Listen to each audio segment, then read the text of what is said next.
और आपको सीधे लिए चलते हैं गुजरात, जहां पर टीवी9 भारतवर्ष कर रहा है सत्ता सम्मेलन। और सत्ता सम्मेलन में हमारे सहयोगी दिनेश के साथ है दिल्ली के उप मुख्यमंत्री मनीष सिसोदिया। संविधान में शिक्षा को हमारे मूलभूत अधिकारों में शामिल कर दिया जाना चाहिए। हालांकि उस वक्त उनकी वो बात मानी नहीं गई और 70 साल लग गए हमको बाबा साहब की उस बात को आज मानने में।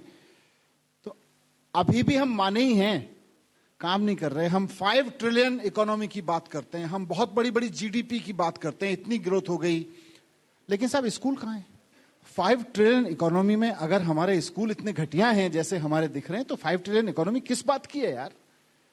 आप स्कूल बनाओ, स्कूल से देश खड़ा होगा। आप कॉलेज बनाओ, कॉलेज से देश ऊंचाई छुएगा।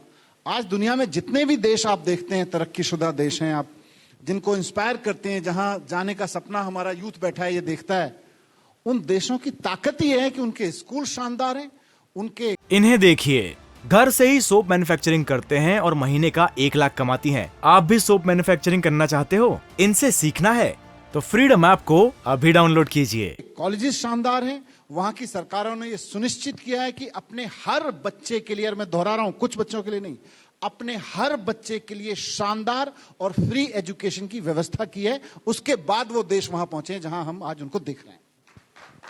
लेकिन जब आप शिक्षा की बात करते हैं, अब दोनों बातें हो सकती हैं, क्योंकि इसमें काम अच्छा हुआ है इसलिए टारगेट हो रहा है, या ये भी हो सकता है कि एक हवा बनाई गई है तो क्यों ना उसकी हवा निकाली जाए। इसकी असलियत क्या है ये आप बताएंगे। जब ये कहा जाता है कि 80% स्कूल ऐसे हैं जहां पर प्रधानाचार्य ही नहीं है, 1/3 ऐसे हैं जिसमें उप प्रधानाचार्य भी नहीं है, एडहॉक के टीचर से काम चलाया जा रहा है। 500 स्कूल बनाने की बात की गई थी, 16 तो बंद कर दिए गए। फिर किस तरीके का रोल मॉडल है ये दिल्ली का एजुकेशन मॉडल? देखिए, ये स्कूल में प्रधानाचार्य हैं या उप प्रधानाचार्य स्कूल चला रहे हैं, ये काफी हद तक अभी सेंट्रल गवर्नमेंट ने कब्जा कर रखा है 2016 तक। हमने यूपीएससी में इतनी रिक्वेस्ट भेज रखी है, हम चिट्ठी लिख लिख के थक गए यार। केंद्र सरकार ने दिल्ली में नियुक्तियों की जिम्मेदारी ले रखी है, हमको प्रिंसिपल तो दे दो, प्रिंसिपल तो दे दो। 7 साल हो गए प्रिंसिपल अपॉइंट नहीं कर रहे। गुजरात में देख लो, 11 साल से अपॉइंटमेंट नहीं हो रहे। तो अपॉइंटमेंट करना उनकी जिम्मेदारी थी, ये उनका फेलियर है। लेकिन हमने उप प्रधानाचार्य के दम पर भी सरकारी स्कूल इतने शानदार चला के दिखा दिए कि आज प्राइवेट स्कूलों को मात कर रहे हैं। प्राइवेट 3 लाख बच्चे प्राइवेट स्कूलों से निकल निकल के गवर्नमेंट स्कूलों में आए हैं। आज गवर्नमेंट स्कूलों में पढ़ने वाले बच्चे, धोबी का बच्चा, प्रेस वाले का बच्चा, रिक्शा चालक का बच्चा, दिहाड़ी मजदूर का बच्चा आज आईआईटी में पढ़ रहे हैं, नीट में, एम्स में पढ़ रहे हैं, नीट का एग्जाम देके। जिस महिला को 5000 रुपए, मेड, एक घर में काम करने वाली महिला, अभी मैं मिला उसकी बेटी से, 5000 रुपए महीने की दिहाड़ी, महीने पे काम करती है घर में मेड। अभी उसकी बेटी एम्स में दाखिल हो रही है, सरकारी स्कूल में पढ़ के, अरविंद केजरीवाल जी के बनाए हुए। वहां 5 साल के अंदर अंदर वो 5 लाख के पैकेज पे जाएगी। उसके बाद देखना 5000 रुपए पे कमाने वाली महिला।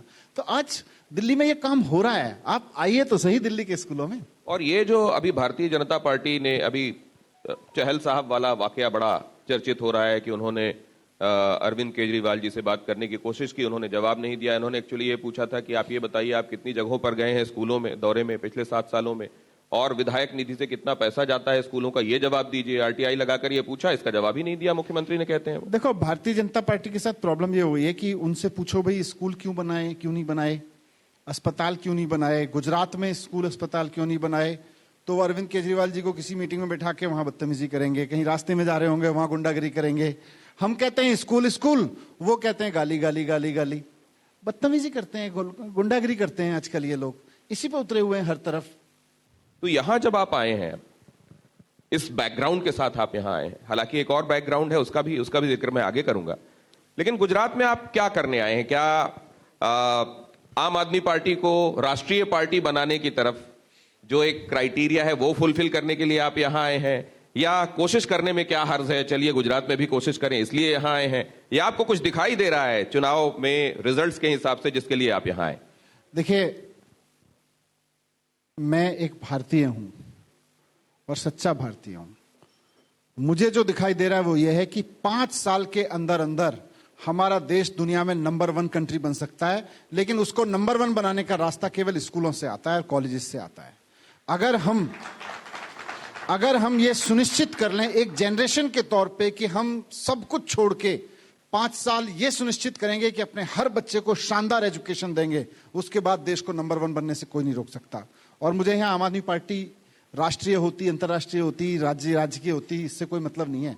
मुझे इस बात से मतलब है कि आज गुजरात की जनता स्कूल का इंतजार कर रही है। आज गुजरात की जनता ये कह रही है जी 27 साल से हम भारतीय जनता पार्टी को देख रहे हैं, इन्होंने बातें तो बड़ी बड़ी की, स्कूल बड़े नहीं बनवाए। इन्होंने बातें तो बड़ी बड़ी की, अस्पताल नहीं बनवाए। तो स्कूल बनवाने के लिए, अस्पताल बनवाने के लिए, हर आदमी के बच्चे, गुजरात के हर बच्चे को शानदार एजुकेशन देने के लिए मैं इस चुनाव को एक अवसर के रूप में देख रहा हूं। और वहीं से मेरा देश मुझे नंबर 1 बनता हुआ दिखाई दे रहा है।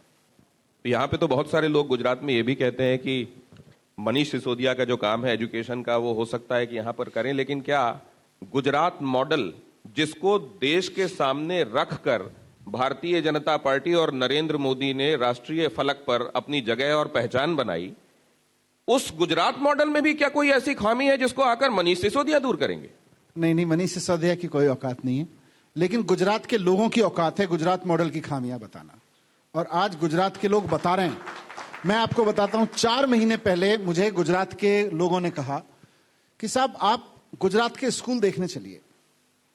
तो मुझे भी लगा कि यार गुजरात में स्कूल तो 27 साल से भारतीय जनता पार्टी है, कुछ एक मिनिमम स्टैंडर्ड तो तय कर ही दिया होगा स्कूलों का। मेरे मन में दिनेश भाई सकुचाहट थी थोड़ी सी, लेकिन जब यहां के लोगों ने मुझे कहा नहीं आप आइए तो सही, हम दिखाएंगे आपको गुजरात का सच, गुजरात के स्कूलों का सच। मैं गया तो मैंने हाँ की, तो यहां के लोग बोले जी आप शिक्षा मंत्री के इलाके में चलिए, आप दिल्ली के शिक्षा मंत्री हैं, हम आपको गुजरात के शिक्षा मंत्री के स्कूल दिखाना चाहते हैं, उनके विधानसभा क्षेत्र के। फिर मुझे मन में डर लगा कि यार मरवाओगे, शिक्षा मंत्री के स्कूल होंगे, मैंने अपनी विधानसभा, वैसे मैंने सारी दिल्ली के स्कूल ठीक किए हैं, लेकिन थोड़ा सा मेरा लालच रहता है कि पटपड़गंज के स्कूल थोड़े और ठीक हो जाएं दिल्ली के मुकाबले। तो मुझे लगा कि यार गुजरात के शिक्षा मंत्री ने अपनी विधानसभा में स्कूल तो शानदार कर रखे होंगे, ये लोग मेरे को खिंचवाना चाहते हैं वहां पे। मैं फिर भी गया, इन पे भरोसा करके गया, और यकीन मानिए जैसे 8-10 महीने से इस कमरे को बंद कर दो, इसमें मकड़ी के जाले लग जाएंगे चारों तरफ, कबाड़ खाना बन जाएगा, ऐसे ऐसे स्कूल मैंने गुजरात के शिक्षा मंत्री के शहर में देखे, जामनगर में। टूटे फूटे स्कूल, खंडहर स्कूल।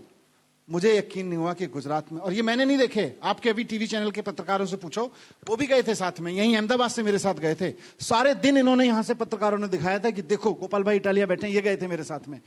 कैसे टूटे टूटे स्कूल। यार हम कौन से युग में जी रहे हैं?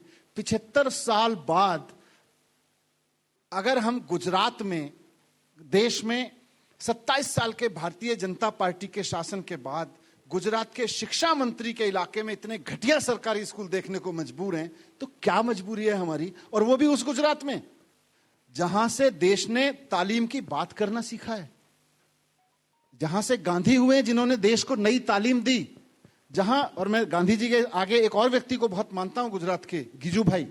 मैं शिक्षा पे काम करता हूं, शिक्षा के बारे में पढ़ता हूं। गीजू भाई ने देश को ही नहीं, सारी दुनिया को प्राइमरी एजुकेशन कैसी शानदार हो सकती है और कितनी अच्छी हो सकती है, उसका एक खाका दिया है, रोल मॉडल दिया है सारी दुनिया को। सारी दुनिया गीजू भाई की किताबें पढ़ पढ़ के, उनका विजन देख देख के प्राइमरी मॉडल एजुकेशन डेवलप कर रही है। और यहां शिक्षा मंत्री के इलाके में प्राइमरी स्कूल कबाड़ खाने बने हुए हैं। मुझे तो बहुत दुख हुआ, मुझे बड़ा तरस आया कि यार क्या कर रहे हैं इन बच्चों से, इनकी क्या दुश्मनी है? दुश्मनी निकाल रहे हैं ये लोग उन बच्चों से। तो क्या ये इसको बेनिफिट ऑफ डाउट आप इस बात का देते हैं कि वहां की कई बार दिल्ली की तस्वीरें आती हैं जहां मोहल्ला क्लिनिक के आसपास हम गंदगी जमा देखते हैं, या लोग ये कहते हैं कि पोटा केबिन में देखिए अभी तक स्कूल चल रहा है, ये तो कह रहे थे कि स्कूल बना देंगे। तो क्या आप ये संदेह का लाभ देते हैं कि इस तरह की गुंजाइश दूसरी जगहों पर भी हो सकती है, वहां भी सुधार हो सकता है? नहीं हो सकता है, लेकिन अभी मैं 6 दिन, मुझे नॉर्थ गुजरात के लोगों ने बुलाया, मेहसाणा से अंबाजी तक, वहां भी लोगों ने खूब स्कूल दिखाए मुझे, मैंने अस्पताल देखा। मैं वहां गया सिद्धपुर विधानसभा में, सिद्धपुर के एक यूथ आ गए मेरे पास में, बोले जी हमारे यहाँ हॉस्पिटल देखने चलिए। मुझे लगा बड़ा बना हुआ कोई हॉस्पिटल होगा, उसमें खामियां दिखाएंगे, फिर एक आदमी कहेगा दवाई मिल रही है, एक आदमी कहेगा नहीं मिल रही है। मैं सिद्धपुर के अस्पताल में गया, 2013 में 70 करोड़ रुपए खर्च करके भाजपा ने एक बिल्डिंग बनवाई, बहुत शानदार बिल्डिंग है, हॉस्पिटल की बिल्डिंग के रूप में देखोगे तो बड़ी 5 स्टार टाइप की बिल्डिंग है। लेकिन 2013 में 70 करोड़ रुपए वो खर्च करके जनता के, उसके बाद वहां हॉस्पिटल नहीं चल रहा, वहां तबेला भी नहीं चल रहा, वहां कबाड़ खाना बना हुआ है, दीवारें टूटने लगी हैं, घास उगाई है चारों तरफ में, क्यों बनवाई भाई? सिद्धपुर में हॉस्पिटल नहीं है लोगों के पास में, लोग रो रहे हैं हमें हॉस्पिटल दे दो, और वहां पे आप उसको बंद कर रहे हो। वहां आपने डॉक्टर पोस्ट नहीं किया, दवाई खाना नहीं खोला, आपने एक बिस्तर नहीं लगाया वहां पे। ये क्या कर रहे हैं गुजरात के साथ में? क्यों?